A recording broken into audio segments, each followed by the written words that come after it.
the day that we got to the hospital, I was like taking pictures, smiling. I was like, say bye to this face because you're not going to see it again, you know?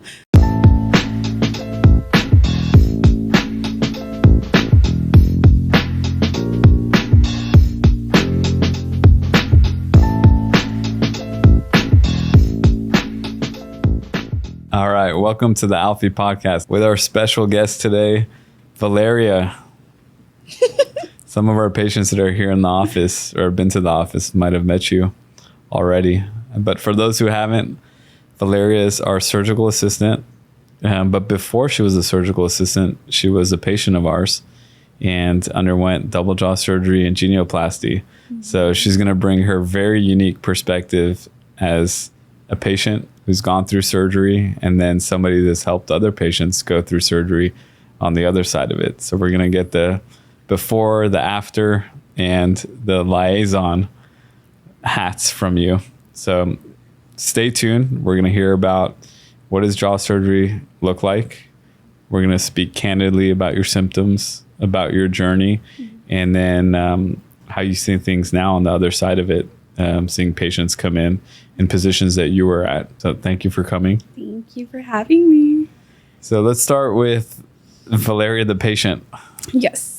I don't know if you'd remember this, Doc, but the first time I had my consultation with you was in 2018. I do not remember that. In 2018, I had just started working in the dental field as a dental assistant, and I had gotten my insurance, so I figured I was going to have like an ortho consult for braces. I never really So you went first just for braces? For braces, yes. Because I had like a overlapped tooth on the front. It didn't really like bother me that much, but I figured I have insurance. I'm going to go ahead and see what they say. So when I went in, I wasn't expecting to hear that I needed jaw surgery. So when I found out, and like he explained why I needed it and how my bite was like misaligned, like my upper jaw was misaligned to the right by a few millimeters. The bottom was misaligned to the left. I had a class 2. It just like, it became something I couldn't unsee. Yeah. And it kind of became like a big insecurity of mine. Really? After the orthodontist pointed it out? Yes. That's interesting. So before then, you weren't really aware? I mean, I would notice, like, I would look at myself in the mirror. I never had like that insecurity, but I would notice that something was off. Like, I would choose the right side more than the left side. Yep.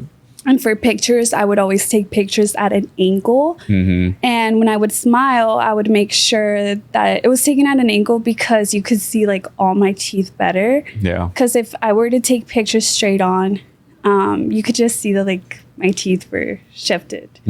So I didn't like that. And once he explained that to me, I couldn't unsee it. Like, I was like, it made sense. Right. So he gave me 2 referrals with you, Dr. Alfie, and with Dr. Terry Taylor. So at that time, I went to go see both of you guys. After I had my consultation, I feel very comfortable with you, like right away. So I decided that I wanted to move forward with the surgery process with you. So I started the braces like shortly after the consultation too. I started the process and got my braces on. I had the braces on for like 6 months. And then my orthodontist quit.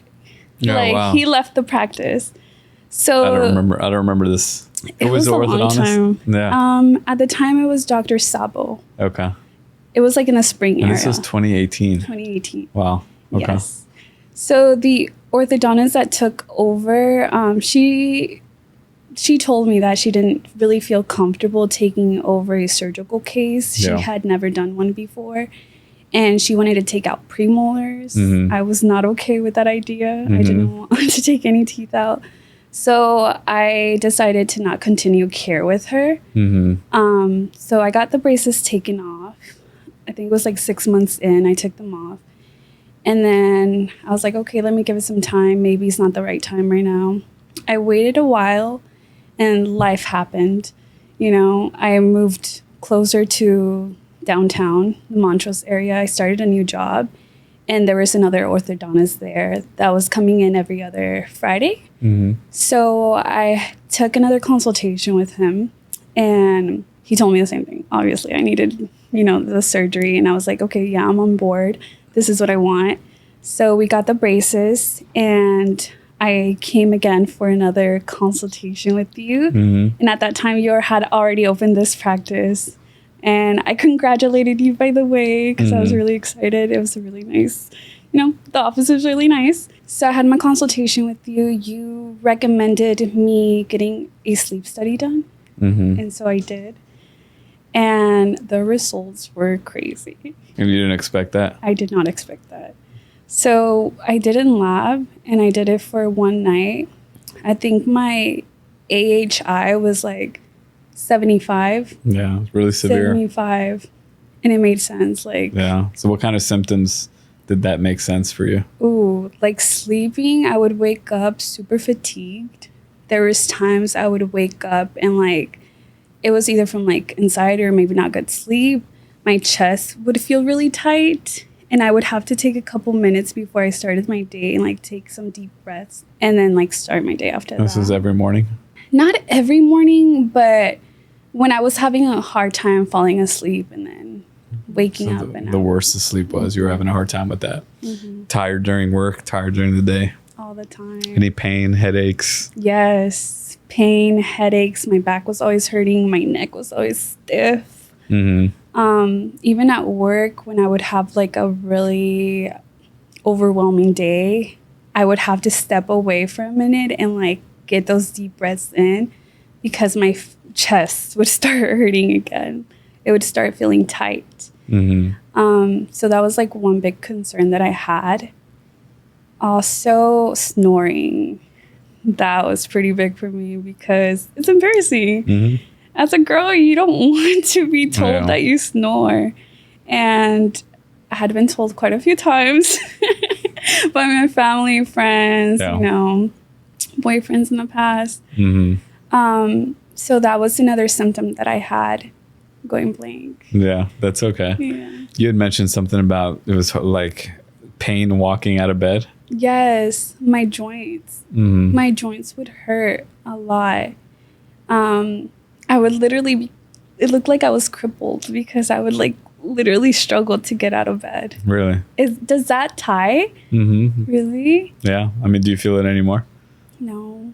Yeah. Not anymore. Yeah. Short memory, short-term memory loss. I feel like I had that.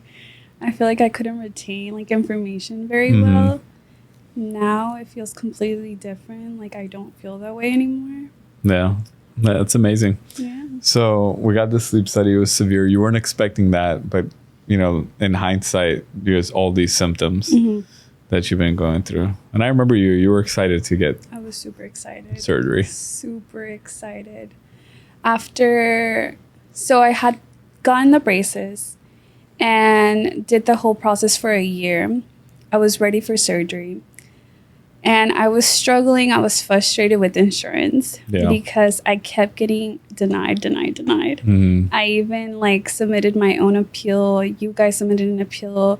They denied the peer-to-peer. And then I figured out that it was an age restriction and an exclusion with my previous provider, the plan that we had. So that was a struggle after I had finished the braces for another year. So I didn't know what to do. My orthodontist at the time decided, she knew that I was being affected by this. Yeah. And more so because braces as a young adult and a girl, I feel for me was kind of social suicide. Yeah. And a double whammy because not only I was so hyper aware of my jaw, but I felt the braces made it even worse. And you were at a standstill waiting for coverage. Exactly. So she decided, she was really kind enough to take off the braces till I figured everything off, everything with the insurance. So we took off the braces. And it took about a year for me to just decide I didn't want to wait anymore. Yeah. And I got a couple loans. and I decided I was going to invest in myself. And it was like honestly the best decision I made because right there awesome. and then I like went online, looked up personal loans, got my loan. Good for you. And scheduled my surgery. That's amazing. Yes, I was super excited. It was like my surgery was scheduled December 11th, 2023. And that year too, it was like a lot going on. It would have been covered except for the policy if she had an exclusion. Yeah. Because then they're just... And that's what I was told. I was told that the plan that I had, because I had Blue Cross Blue Shield, the plan that I had was like the worst plan. Yeah. I guess like the cheapest plan for the employer to buy. So that didn't help. Yeah, and we usually don't see those exclusions. They're rare. Yeah, that was that rare case. Yeah. Yeah. But I mean, everything happens for a reason. I got it done and I'm really happy I did because it was like life-changing. Life-changing. It was life-changing. I was so excited, like the night before surgery, I remember I couldn't even sleep because I was like, I can't wait. That's amazing. And like you always had the positive attitude. I did. The day that we got to the hospital, I was like taking pictures, smiling. I was like, say bye to this face because you're not gonna see it again, you know? So I was really excited. We go in, we check in on the 18th floor at Methodist, and we get greeted by the anesthesiologist. He puts in the IV, and then you come in and talk to me. And Mia was there. Mia was the one that stayed and took care of me. So she was there. I remember after we like spoke, I don't really remember what we spoke about, but after that, I got wheeled into the OR, and after that, I don't remember. I just woke up and boom. It was done. It was done. I was so happy. I literally, the first thing I checked was my midline. Yeah. Because that was like a big concern for me. Because your midline was off, I think 4 or 5 millimeters. Off, yes. So we'll show the plans and the before of the skeleton, but essentially you had a steep plane angle. Yeah, so your jaw was tilted down and back, and then you had an asymmetry, which was causing the sleep apnea. So the nice thing is we target all of it. It's true. And I feel it. I feel the difference. Immediately, I could breathe better. Yeah. And I never knew. Right away. I never knew that was like what normal felt like, you know, because all I knew was, how do I word that? Yeah. So right when you woke up, you noticed that? I noticed And I hear that a lot. Right away. Yes. Nasal breathing? Yes. I knew the surgery was going to help me not only with like my physical health, but more mentally. Yeah. Like I was at that time before surgery, like the whole building up to the surgery, I was at my lowest point, I feel like. Yeah, you were struggling. I was struggling. And I wanted it more, like I wanted it so much for the aesthetic. I feel I was just too hyper aware, especially working in the dental field. Yeah, that must have been hard. Because you're around it, really you're around hard. Smiles. Yes. It got to the point where like I would be driving and I would be like crying. Oh. And like I would, it was never like suicide or anything, but then I would have like these intrusive thoughts of like, you know, if I got in an accident right now, it wouldn't be the worst thing in the world. Yeah, you're really down. Yeah, I was really down. I was like at the lowest point. That's what like made me so excited for it. Yeah.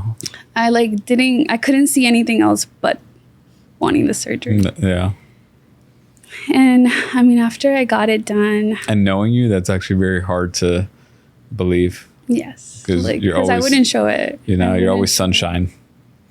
Even then, I always remembered you that way. I was very like bubbly. I would mask it a lot. Yeah. But like my closest friends and like my family knew that I was really struggling. I was really going through it. And it's really nice. Like it's really important to have that support. Yes. You know, you're going through so much and like, especially dealing with other things outside of like what you're going through physically and mentally, like deaths in the family, like, you know. So surgery, how was the recovery like? You know, what did you anticipate?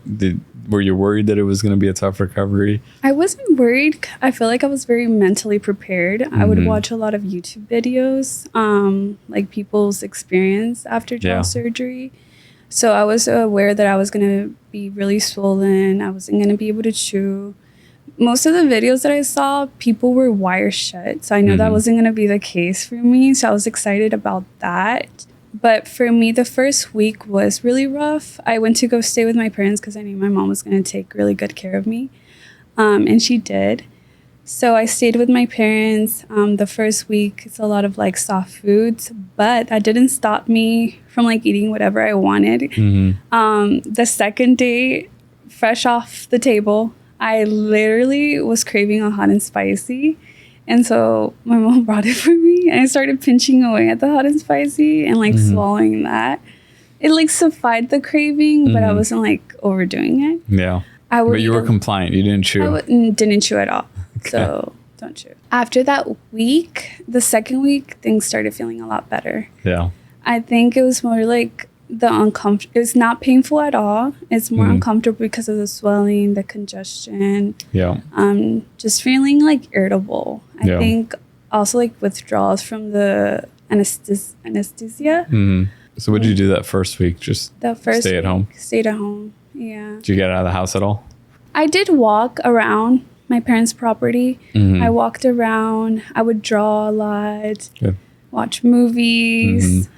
So that helped. And like family would come in and out. So that would you had a good support system. Exactly. Yeah. And then when did you go back to work? I took a month off. Okay. I feel like I needed it because I knew I was going to be swollen and I just like didn't want to show my face. Yeah. But after like a week, honestly, I could have gone back. Yeah. I felt fine. It was just more like So what did you do with all that time? So the first week I stayed with my parents. The second week I came back home. What did I do? I was just chilling. Just hanging out. Just hanging out. Okay. Yeah. I went to the park a lot. I walked at the park. That's good. But pretty much just like giving myself grace to heal. Yes. So. Good. So what were how did the symptoms start to disappear? Like what did you start noticing? You noticed you were breathing better? Yes. When did sleep get better? Pain? Sleep, I feel like once I was able to sleep on my like back, because you are supposed to be in like an incline for a few weeks. Yep. So after that, I like noticed a difference. My sister spent the night over at my house once. And I asked her, I was like, did I snore? And she said no. So that was like a relief. So that's one of the symptoms that I realized like has subsided. Yep. It's the snoring, waking up and feeling refreshed. Like I don't wake up with like pain in my chest or like my feet hurting. Throughout the day, I don't get like anxiety. The depression, I was going through like the healing process of like the swelling. So I knew I needed to like give myself grace for that. But I just like, I was so excited to see the results that I was just like being super optimistic. Yeah. What was that? For good reason. For good reason. Yeah. You got great results. I did. I'm really happy with my results. Has your confidence changed at all? For sure. For sure. After the swelling, another little story. I think I did get like a little boost of confidence. Not even a month out of surgery, we had a birthday party for Mia at the house, and we had some friends come over, and like those friends brought some other friends, and I met this guy, and I hadn't like told anybody that I had surgery done. Like they had never met me before. At the end of the day, he like asked me on a date.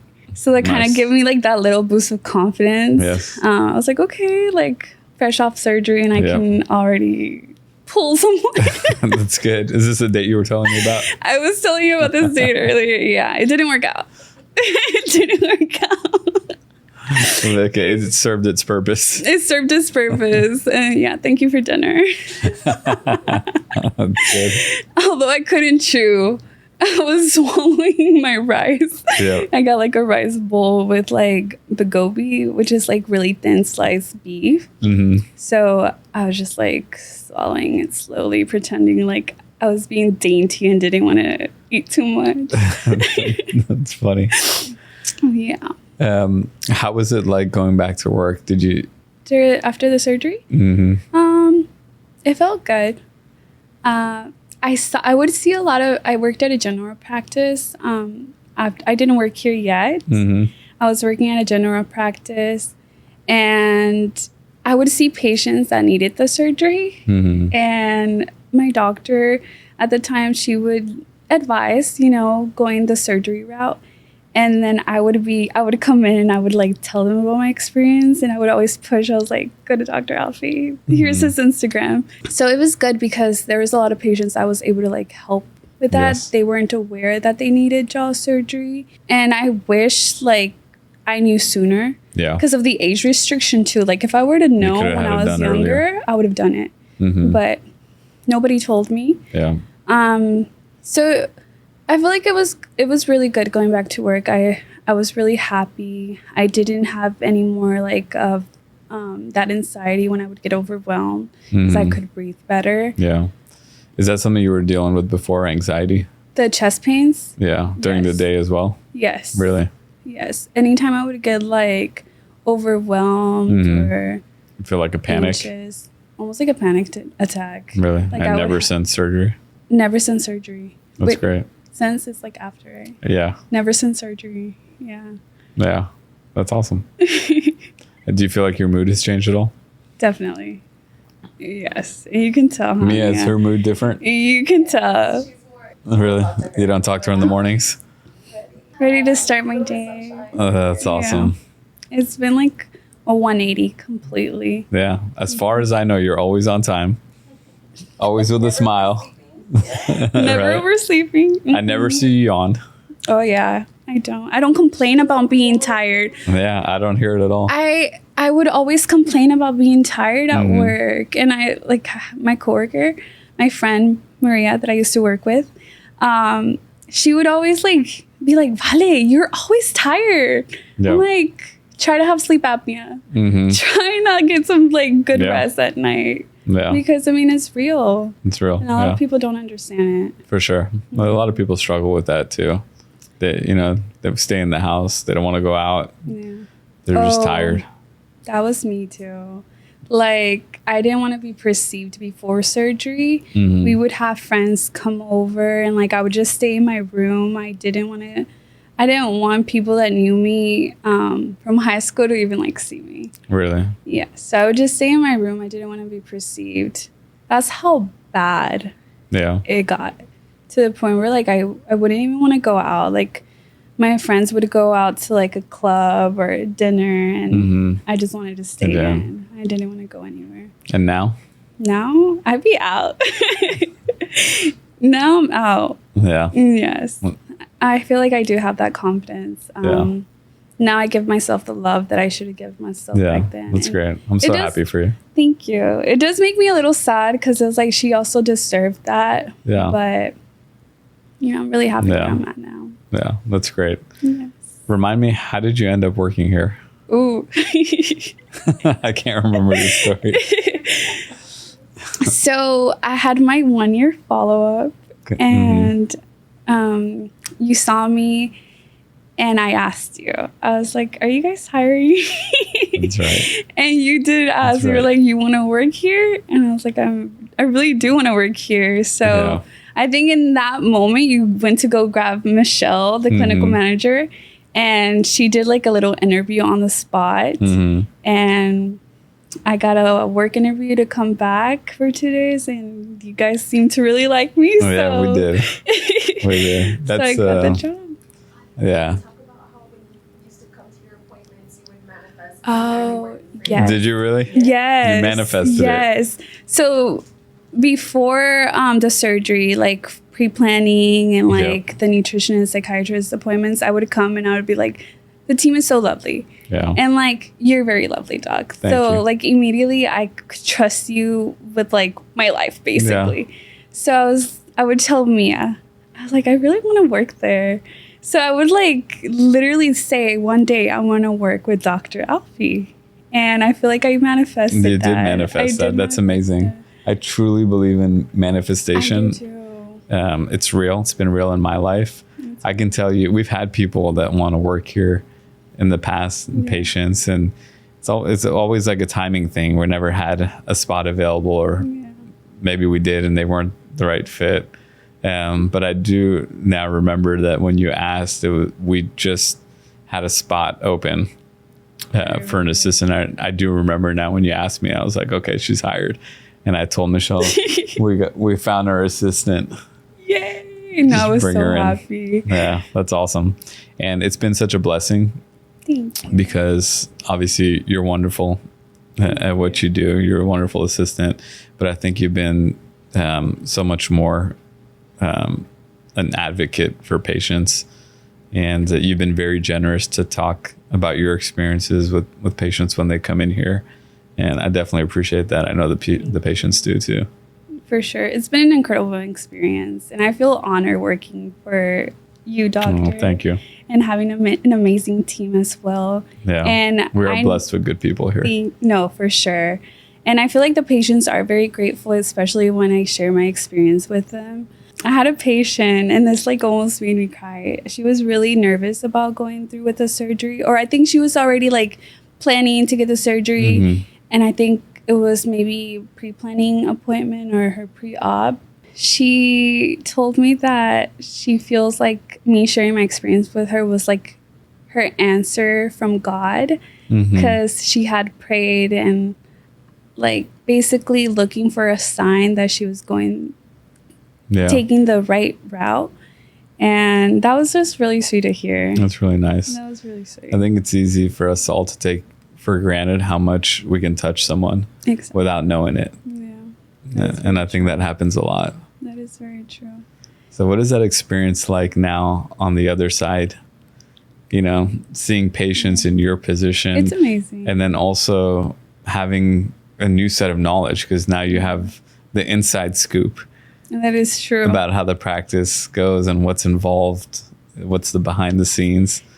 It's amazing. It's different, right? It's different. Because, I mean, obviously, like, as a patient, you come in, you have this wonderful experience, but then you, like, working here, you realize that, like, everybody is truly wonderful and amazing. Like, it's amazing because you guys have so much knowledge, and I learned so much from you doctors and also from everybody else. Seeing patients, like, come back after surgery, and me, honestly, there's been patients that I didn't even, like, recognize after surgery. There was a patient the other day that I had taken a testimony for. And I know who you're talking about. I didn't recognize him. Yes, I didn't recognize him at all. He came in and he just looked like a completely different person. Yeah. Very handsome guy. Yes. So I was like, that's really him. I had to go back to like his previous pictures to like remember. It's an incredible transformation. It's incredible. But that's happened with so many patients that sometimes I'm like, I feel like I've seen them before, but right. Yeah. So it's been pretty amazing, especially like their reaction. They're always very grateful and happy that they got the surgery done. Yeah, that's fun. Every day is rewarding. It is, and especially like sharing with them and like them being able to resonate with me and like vice versa. I feel like it's very helpful as well. Yeah. Is there something now that hearing from patients and remembering your journey is like the biggest question marks about surgery or anxieties, and a change in perspective for you, or something that you can share? Sorry, like, what was that again? Let me rephrase that. Cut. Please. I literally confused myself. I'm like, myself. Doc, are you tired?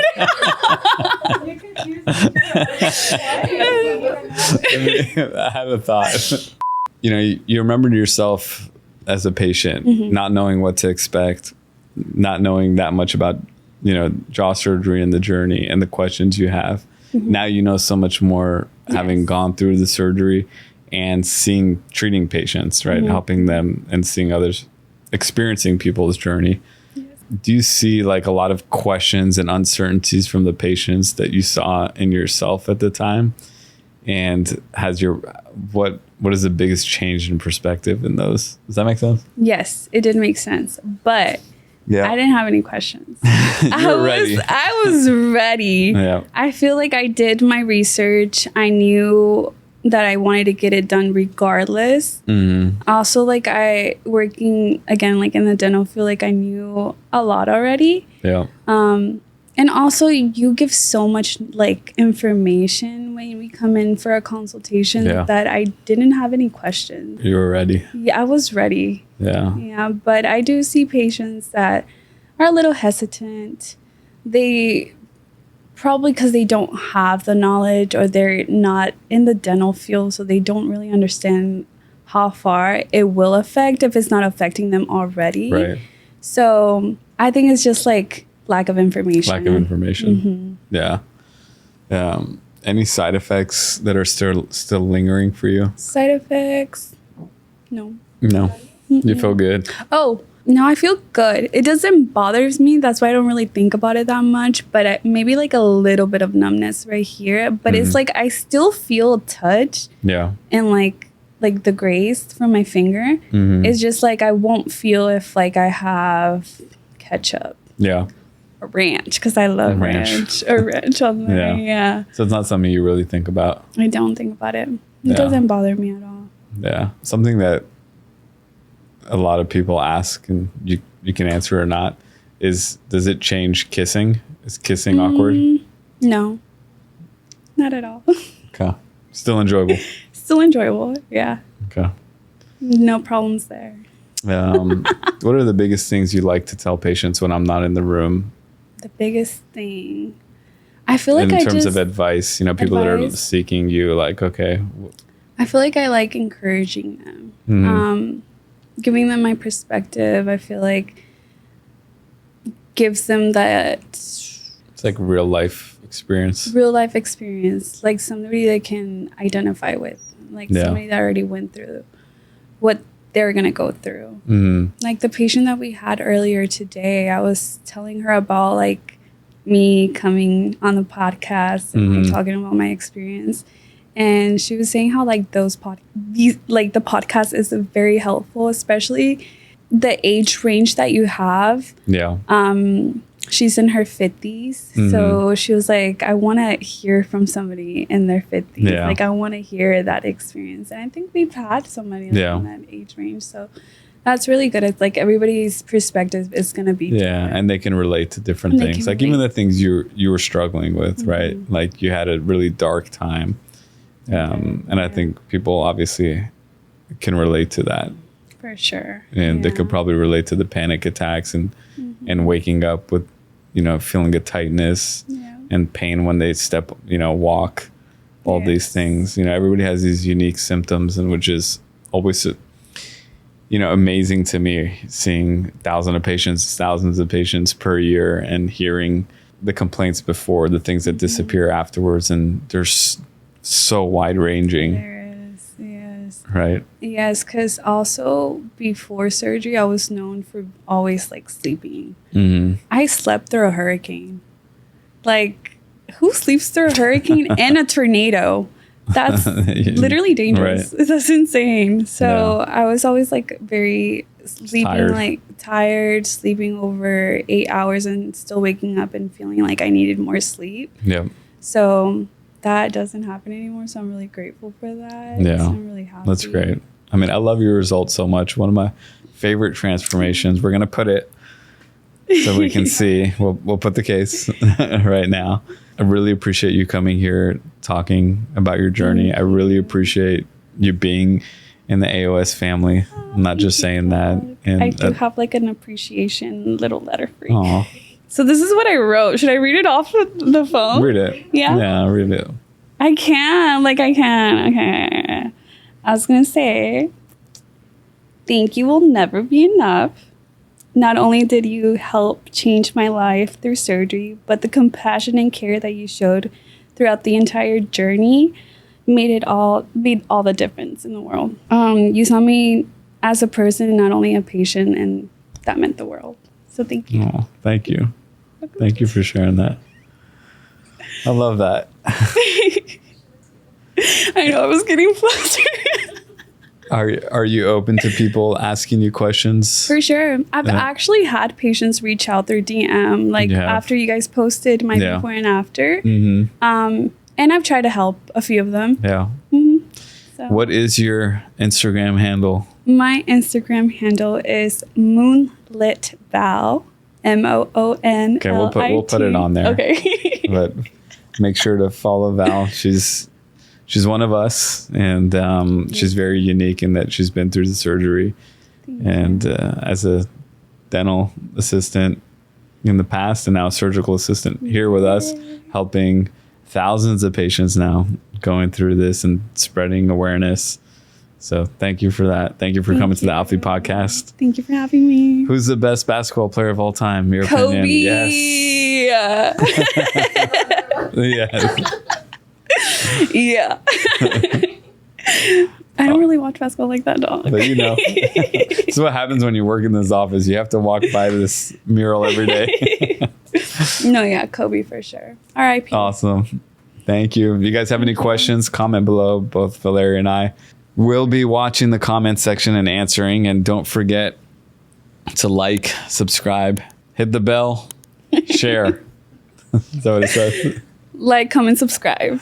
Awesome. And stay tuned. Every week, Thursday at 6, we're dropping a new episode. So we'll see you next week. Bye.